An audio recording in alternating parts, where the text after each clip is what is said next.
네, 4부는요. 용산 대통령실에서 종로 청와대로 출입처를 바꾼 박형관 기자와 함께합니다. 안녕하세요. 네, 안녕하십니까. 겸손방송국의 박형광 기자입니다. 아, 죄송합니다. 크리스마스 이브 6시 반에 지금 미혼인 상태에서의 마지막 크리스마스 이브를 제가 이렇게 잡아준다는 게 마음 같아서 녹화 방송으로 해드리고 싶은데. 아, 아닙니다. 네. 네, 불러주십시오. 언제든 나오겠습니다. 시민분들의 알 권리를 위해서. 네.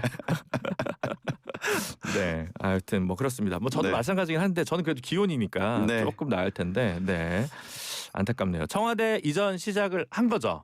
기자분들은 그렇죠. 다 이제 종로로 가는 겁니까? 네, 청와대로? 기자들은 월요일부터 출근을 청와대로 했고 다른 부서도 다 청와대로 이동을 마친 걸로 알고 있습니다. 아. 네, 근데 이제 대통령만 아직까지는 집무실을 용산에서 쓰고 있는 걸로. 그래서 참모들이 왔다 갔다를 많이 하느라고 체력적으로 힘들다고 그럽니다.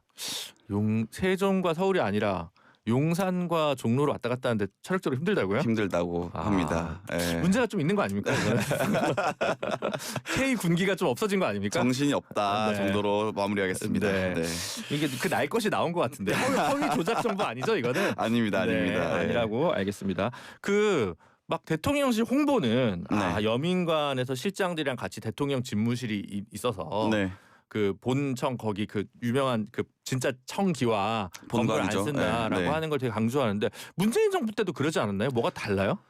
아니 딱히 달라진 건 없고요. 네. 어쨌든 대통령이 참모들과 같이 옆에서 일을 한다라는 걸 좀 강조하는 것이고 그리고 실제로 용산 집무실에서도 그런 식으로 일을 했답니다. 그러니까 같은 층에서 같이 부르면 바로 올 수 있도록. 아 근데 그 여민관 안에서도 1, 2, 3관이 원래 있는 걸로 저는 알고 네. 있는데 그것도 그 문재인 대통령 때 썼던 공간이랑은 조금 다른 공간으로 비서실 공무원들이랑 조금 더 가까운 데 있다는 기사도 얼핏 본 것 같아서. 네, 그게 이제 사실 3실장이 네. 대통령과 같은 동을 쓴다고 합니다. 아, 네, 이번에는. 같은 동을 쓰고 네. 그리고 수석과 비서관들도 그 여민관 2, 3관을 같이 쓴다. 그래서 거의 대부분의 집무실이 여민관에 모여 있다라고 보시면 됩니다.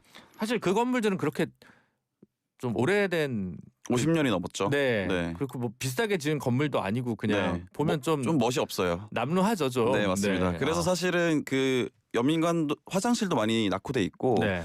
실제로 오래된 건물이다 보니까 춥다고 합니다. 그래서 내부에서도 이거 리모델링 해야 되는 거 아니냐라는 얘기가 나오고 있습니다. 근데 뭐 세종으로 가야 되는데 네.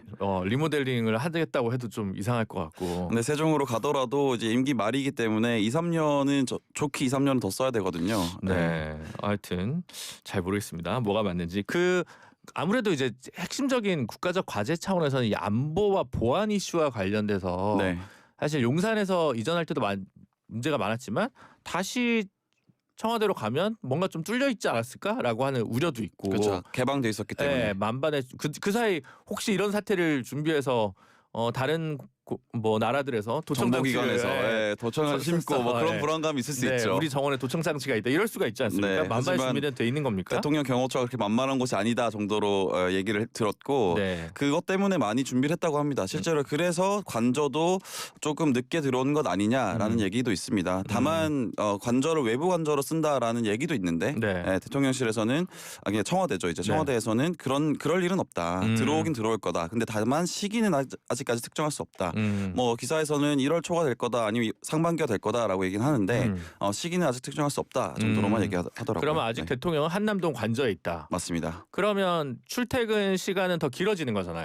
그렇죠. 조금 더 길어지는 거죠. 그러면 물론 출근 시간에 따라 다르겠지만 네. 일반 대중교통에 주는 방해 폭은 더 커지겠네요. 한동안은 그럴 수 있습니다. 네. 네.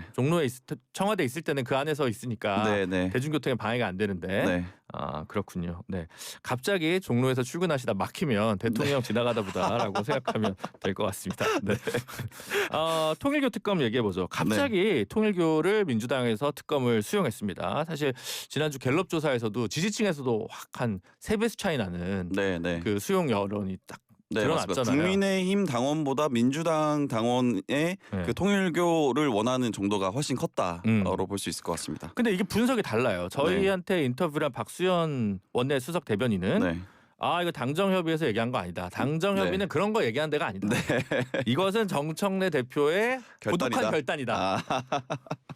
근데 뭐 당연히 당 이제 대변인으로서는 그렇게 얘기할 수밖에 없다고 생각이 들고, 근데 이제 제가 알아본 바로는 고위 당정을 끝난 뒤로 갑자기 입장이 바뀌었다는 것은 제가 알아본 사실이고, 네. 그렇기 때문에 대통령의 뜻이 반영된 것이다라고 볼 수 있을 것 같습니다. 네, 그리고 실제로 대통령도 JTBC에서 지난 19일에 그 전재수 장관의 이름을 특정하면서 보도를 했거든요. 네. 통일교와 연관된 인물이라고 그렇죠. 하면서 제일 먼저 했죠. 이제 그 다음 날에 대통령이 참모들을 불러서 이거 통일교 특검 해야 되는 거 아니냐라는 의견을 피력했다라고 합니다. 그렇기 때문에 통일교 특검은 대통령의 의지도 담겨 있다라고 볼 수 있을 것 같고, 박수현 수석의 허위 조작 정보다. 근데 이제 박수현 수석의 말은 그런 것 같습니다. 네. 그러니까 대통령의 오더를 받아서 그 오더를 시행하는 당이 아니다. 대통령의 의견이 좋으니까 그걸 받아들일 수 있는 당이다 정도로 생각을 하면 될 것 같습니다. 네. 근데 실제로 지금 민주당은 그래서 갑자기 확 바꿨는데, 네. 근데 그 추천권 관련돼서 이야기를 예. 좀 뭔가 놓지 못하면서 네. 말은 즉시 빨리 한다고 하는데 네. 속도를 낼 기미는 별로 안 보이는 느낌적 느낌을 받거든요. 자, 그 점에 있어서 사실은 이 특검을 받는다라는 것이 묘수였다라고 바꿔서 생각해 볼 수 있습니다. 네. 왜냐하면은 이 민주당이 통일교 특검을 받는다라고 하면서 갑자기 국민의힘에서 굉장히 당황하는 기류가 생겼거든요. 네. 그러다 보니까 사실 뭐 추천권을 누구한테 주느냐, 그리고 어디까지 수사 대상에 넣느냐를 두고 다시 한번 줄다리기를 이어가고 있습니다. 그러니까 사실은 결정은 국민의힘에서 해야 되는 부분인 거죠. 네. 그러니까 이게 어떻게 보면 통일교 특검을 받는다라는 것이 민주당에게 좋은 정치적 어떤 발판이 됐다라고 볼 수 있을 것 같습니다. 그럼에도 불구하고 조금 걸리는 건 뭐 만약에 시간을 계속 끌면 대통령실에서 이거 빨리 해라라고 얘기를 할 것도 같아서. 네. 뭐 대통령실에서 원칙적으로 그렇게 네. 말하기는 쉽진 않겠죠. 여론조사에서 최근에 업무 보고는 어쨌든 플러스가 좀 더 많은 것 같은데, 네. 어쨌든 본인의 내각에 있는 장관 한두 명이 거론되는 것 때문에 생긴 이슈로 인해서 지지율이 약간 주춤하고 있는 부분도 사실이잖아요. 이거 분명 보고 있을 것 같은데. 네, 맞습니다. 근데 이게 사실은 민주당에서도 그렇고 뭐 대통령실에서는 어떻게 보고 있는지 모르겠습니다. 다만 근데 민주당에서는 이번 사태에 대해서 이게 통일교와 연관된 그 자당의 인사들이 그렇게 많지 않다라고 판단을 하고 있어요. 그리고 임종성 전 의원 같은 경우에는 현역도 아니다. 그리고 전재수 전 장관 같은 경우에도 개인 돌파할 수 있을 정도의 연관성이다라고 판단을 한 것 같습니다. 네.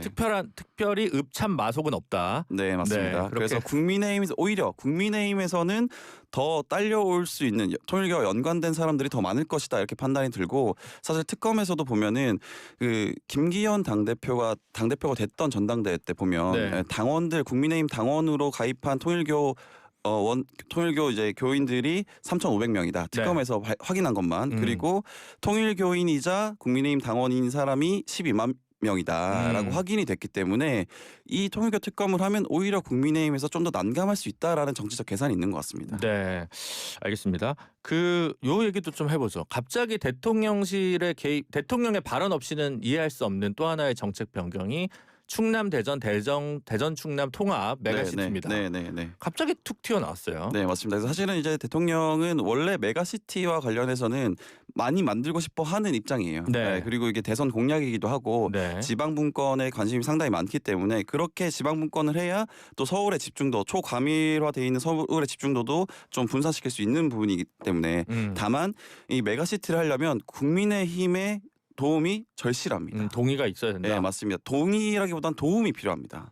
왜냐하면 지역에 있는 지역민들을 설득하기 위해서는, 그리고 지역의 지방 의회를 설득하기 위해서는 굉장한 도움이 필요합니다. 근데 다른 곳에 하면은 이견이 굉장히 많을 수밖에 없는데 대전 충남은 이미 국민의힘에서 의제를 던져놓은 상황이거든요. 법안을 먼저 발의했으니까. 맞습니다. 법안도 발의했고 이제 대전시장과 충남도지사도 그것과 관련한 논의를 이미 11월에 시작을 해버렸습니다. 그렇기 때문에 국민의힘에서도 받지 않을 명분이 없는, 그러니까 안 받을 명분이 없는 곳을 골라서 여기서 하자라고 된 거죠. 그래서 약간 민주당에서는 사실 작년에도 이거는 안 된다라고 하는, 왜냐하면 충청권은 다 하나로 가야 되니까. 세종, 충북까지 같이 가야 되니까. 그래서 갑자기 민주당이 무슨 특위를 만들었는데 충북 도당위원장은 난 빠져요 이렇게 얘기를 하고 신중히 봐야 뭐 이렇게 나오더라고요. 근데 사실 이게 지방에서는 좀 민감할 수밖에 없는 문제입니다. 그러니까 충남도나 충북이나 충남에서 본인들의 지역에 있으면은 이해관계가 얽혀 있기 때문에 이것과 관련해서 지역민들의 사실 정서는 그렇게 달갑지 않거든요. 내 지역이 통폐합된다라는 것에 대해서 그렇기 때문에 그 이해 당사자들은 살짝 빠지는 모양새가 나올 수밖에 없는 거죠. 이게 사실은 충북하면 청주, 청원도 주민투표 2번 만에 됐고 네. 전주, 완주도 안 됐어요. 네. 주민투표로. 네. 근데 창원 통합할 때는 투표를 안 했습니다. 마창진 통합할 때 네. 그렇죠. 지금도 거기에서 굉장히 불만이 많죠. 그렇죠. 네. 그래서 특히 야구장도 온다고 했는데 안 오고. 네. 그래서 이거 투표해야 될 것 같은데 네. 주민투표를 차라리 지방선거에 하는 방안 이런 것도 혹시 청와대에서 좀 고민하고 있나요? 그 부분은 이제 아마 이제 이 진행자님의 얘기를 듣고 청와대에서 참고를 하지 않을까 그렇게 생각이 저희 듭니다. 방송 보시나요? 제가 네. 이미 며칠 전에 얘기하긴 했는데. 네. 아니 저는 뭐 이견은 주민들이 좀 정하는 게 네. 맞지 않나라는 생각이 들어서. 근데 너무- 이제 최대한의 지원을 하겠다 중앙 정부에서 그런 정도로 어느 정도 주민들이 그걸 받아들일까는 한번 맡겨봐야 되겠죠. 네. 이 정도 상황에서 그러면 강훈식 비서실장의 지방선거 출마는 거의 확정적이라고 봐야겠네요. 일단 대통령실이 어떤 입장인지가 제가 장담하기는 힘들지만 기자들 사이에서는 확정적이지 않냐라고 보고 있습니다. 서울시장도 아니고 네. 뭐 다른 자리도 아니고 네. 그냥 원래 예견됐던 대로. 원래 예견됐던 것으로. 네, 네. 그렇군요. 알겠습니다. 김병기 원내대표 요즘 여러 의혹들이 있습니다. 물론 네. 그 본인은 반박하고 있는 부분도 있고 본인과 불편한 관계에 있는 전직 그 의원실 보좌진들과의 이 폭로성 부분이 있는 것도 보이긴 합니다만 맞습니다. 네. 어쨌든 원내대표가 이렇게 계속 연타로 하는 것은 네. 사실 청와대 입장에서도 마뜩지는 않을 것 같은데 분위기 어떤가요? 뭐 사실 청와대에서는 아예 개입하지 않는다. 괜히 개입했다고 문제 생긴다라는 입장이고 그 문진석 의원이 인사청탁했던 문자가 나오면서 논란이 됐던 문제도 사실은 청와대에서 굉장히 화가 날 수밖에 없는 이슈였는데 그때도 아무런 의견을 내지 않고 놔뒀거든요. 그래서 실제로 비공개 의총에서 이제 당의 어른이라고 할 수 있는 중진 의원이 문희석 의원에게 사퇴하라고도 했는데 문희석 의원은 그것을 이제 본인의 거취를 원내대표에게 일임하면서 버티고 있는. 근데 그래도 청와대에서는 큰 얘기를 하지 않거든요. 그러니까 당의 일은 당에서 해라라는 입장입니다. 알겠습니다. 요거 하나 해보죠. 그러니까 아까 통일교 얘기 나왔으니까 네. 순복음교회 얘기가 좀 나왔는데 네네네. 대통령실의 경청통합수석 이게 옛날 뭐 시민사회 수석 이런 거라고 봐야 되겠죠. 시민사회 수석이죠. 네. 그래서 전성환 수석이 여의도 순복음교회를 방문을 했고 네네. 그래서 대통령실에 따르면 특검 수사로 고생한 부분에 대해 언급했다 이런 얘기가 또 있었는데 네네. 나중에는 유감을 표명한 적은 없다 이랬고 네. 여의도 순복음교회 측은 과도하고 무리한 압수수색이 진행된 점에 대해서 깊은 네. 우려를 나타냈다. 네, 청와대에서 네, 네. 이렇게 얘기했다. 이게 뭐가 진실입니까? 이거 제가 이제 동석하신 분한테 얘기를 들어봤는데 네. 그러니까 뭐 사과를 했다 혹은 유감을 표명했다는 아니다. 다만 그 참고인으로 그 특검의 조사를 받았는데 그리고 그 압수수색까지 받는 것은 조금 너무 한 부분이 없지 않아 있는 것 같다. 이거는 좀 제도적으로 손을 봐야 될 문제인 것 같다. 정도의 의견을 보냈다. 그래서 위로의 한마디를 건넸다 정도로만 이해해달라. 네, 그렇게 그리고 사실은 경청수석 시민사회 수석이죠. 예전으로 치면 이 경청수석이 하는 일이 사실 종교와 만나죠. 소통을 해야 되는 일인데 아니 이 정도 얘기도 못하면은 어떻게 종교와 얘기를 하겠느냐. 그래서 관계 개선 정도의 차원이다라고 보면 좋을 것 같다라고 얘기합니다. 사실 그리고 특검은 대통령실이 개입할 수 있는 아무런 논거가 없죠. 그러니까요. 네, 그렇죠. 그래서 대통령실을 시킨 것도 아니기 때문에 그 정도의 위로를 했다. 그리고 사실 이게 대통령의 뜻을 전달한 거는 전혀 아니다. 이렇게 얘기를 합니다. 알겠습니다. 크리스마스 이브인데 빨리 가보셔야죠. 오늘 벌써 끝났나요? 네, 오늘 박형관 기자와는 여기서 인사드리도록 하겠습니다. 감사합니다. 네, 고맙습니다. 지금까지 겸손입니다의 박형관 기자였습니다. 고맙습니다.